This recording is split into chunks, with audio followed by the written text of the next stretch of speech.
Hello, malt mates. Ralphie here in the bothy. Oh, excuse me, I think I've got something incoming. A little furry missile is on its way in. I'll just excuse me, I have to take evasive manoeuvres here. With the treats. Hey, pest, here's your treats. That's better. Welcome to review number 1109. It's mid-December now. We're coming rapidly towards the end of 2025, and I'm going to review this whisky for you. It's widely available, not super available, not as available as Glenfiddich or Macallan's or Glenlivet or Talisker or quite a number of whiskies, because this is from a small independent distillery.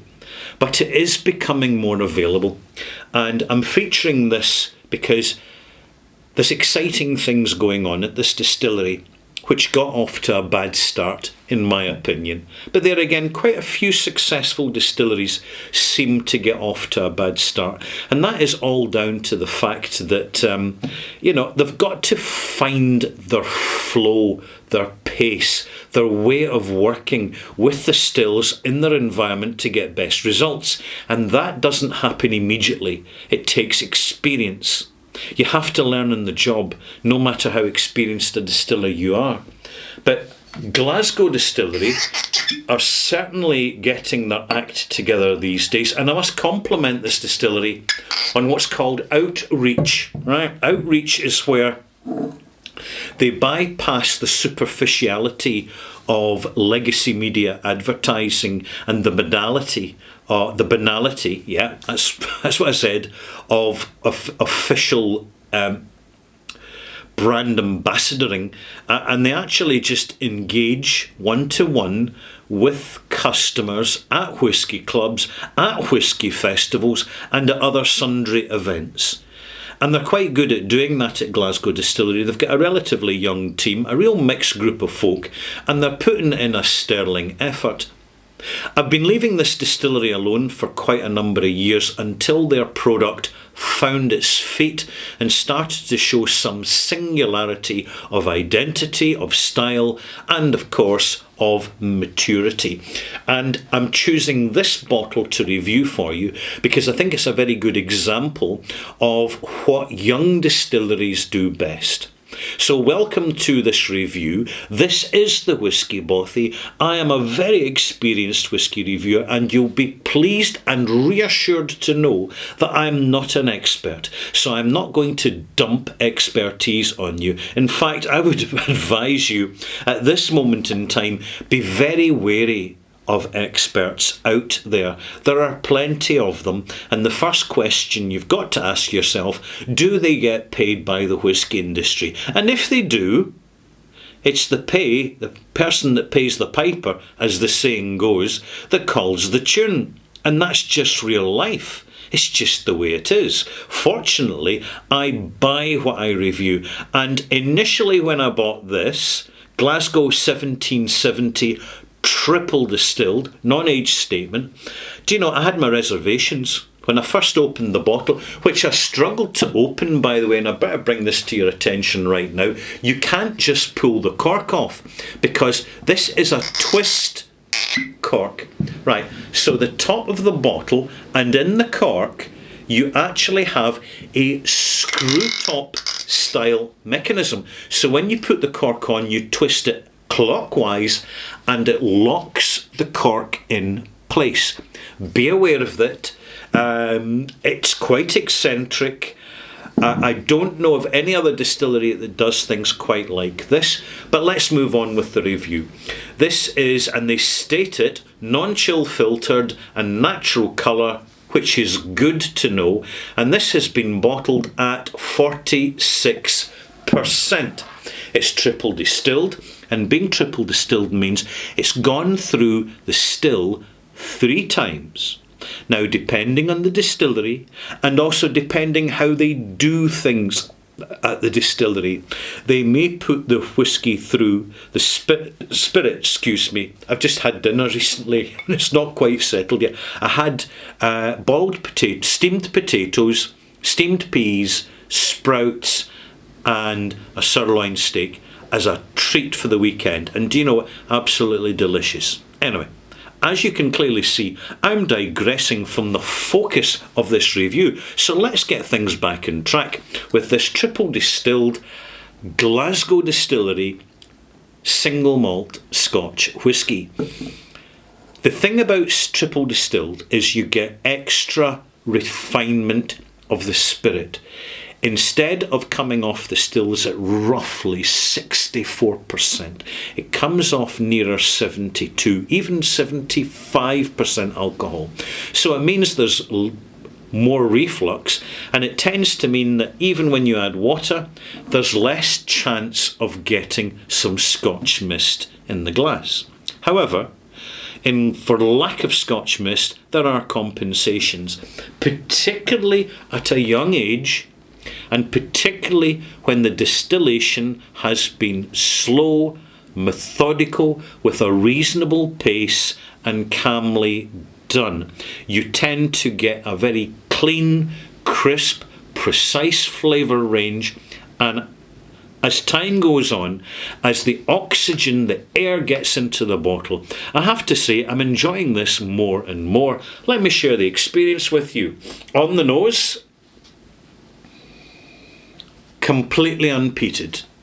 This is sherbety, zesty, citrusy, barley sugar and biscuity. That's what this whisky's all about, and it does it with a very engaging degree of complexity. On the nose, some sweetness, certainly some banana notes and some pof, P-O-F, let's try again, soft, perfumed. That's what happens when words merge when you're doing things live and you're thinking slightly ahead of the way you're speaking. It happens. So it's pof, right?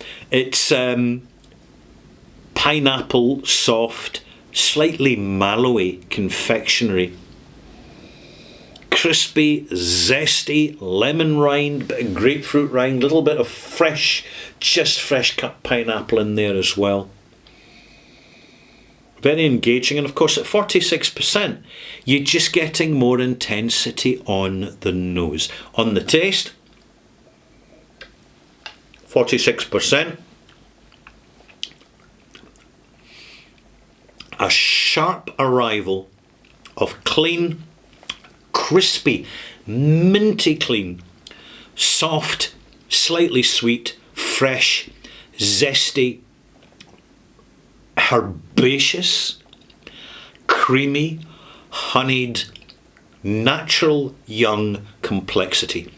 There's not a lot of cask going on here.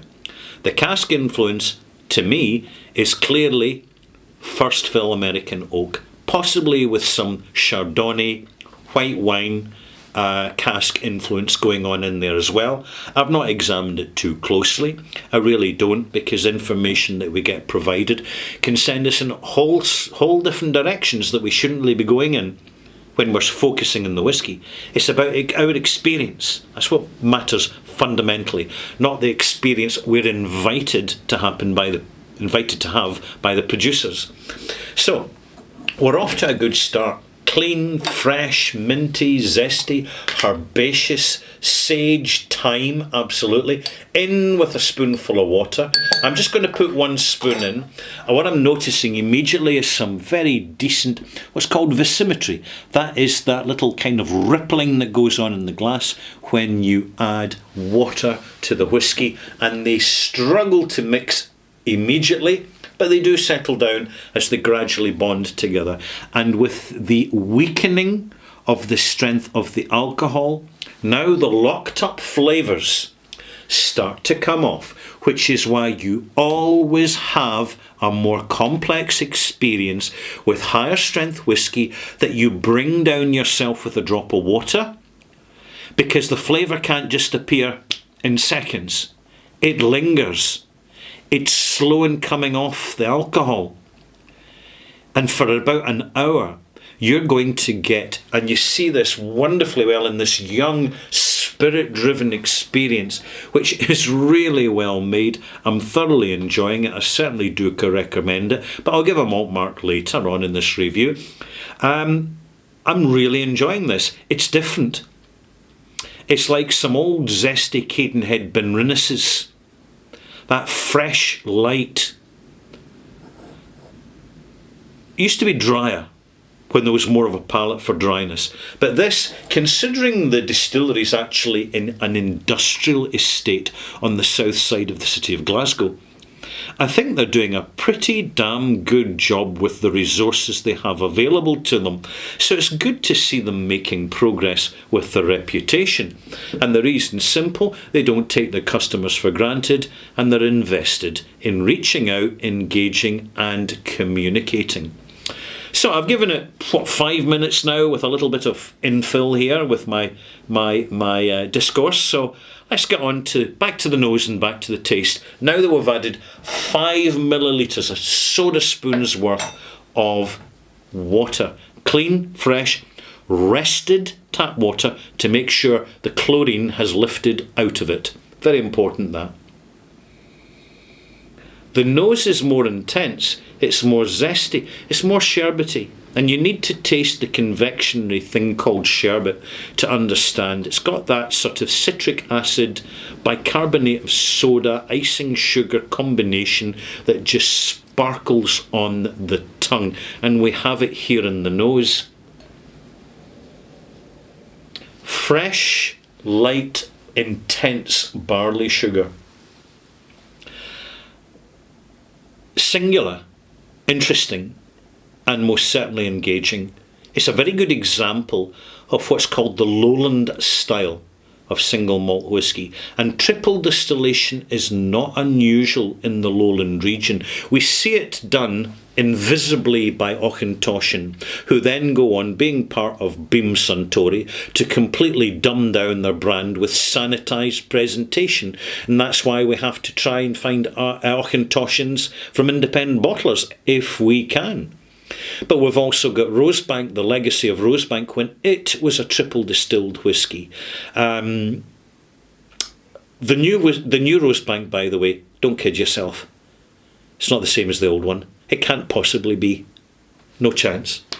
But here, you've got new distilleries recreating and representing that authentic style of Scotch lowland malt whisky, which as it ages takes on wonderful complexities. So fingers crossed for Glasgow Distillery.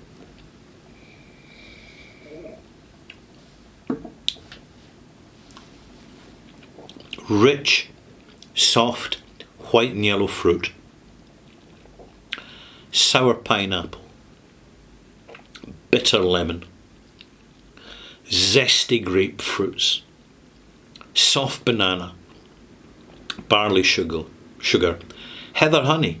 Plenty of absolutely assimilated and integrated heather honey. So it's never too sour.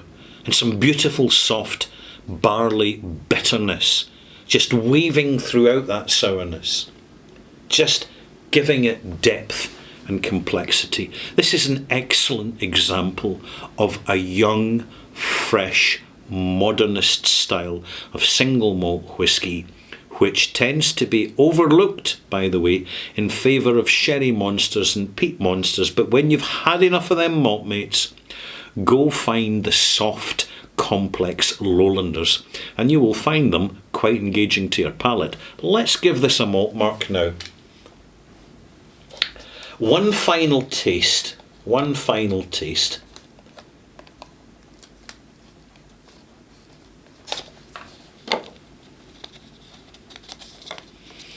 There we go. I'll keep the malt mark hidden there just for a few seconds.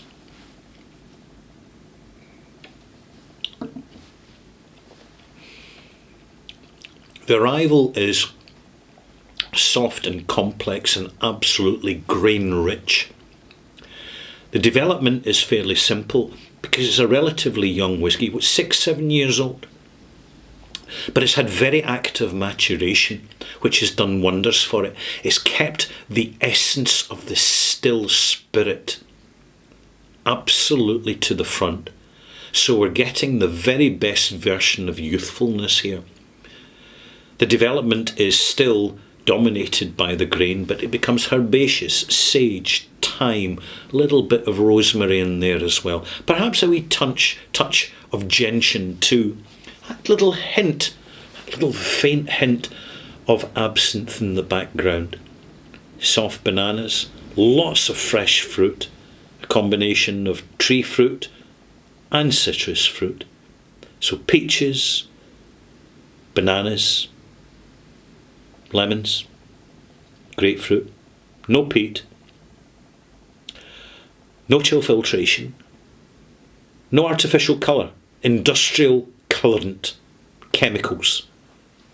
So we don't have the E150 chemical in it, E150A chemical in it. So a natural colour. This always a good sign. And the finish, light, fresh, zesty, a little touch of jasmine tea, and just a passing hint in the finale of almond marzipan, soft, fresh ground nuts. So I'm going to give this 83 out of 100. Well earned. I hope you're going to join me again, where I'm just going to completely wing it as to my thoughts on whisky at the end of 2025. And I'm really concentrating on your buying strategy for 2026. I want to give you some practical advice on that, so I hope you'll join me soon. Bye-bye.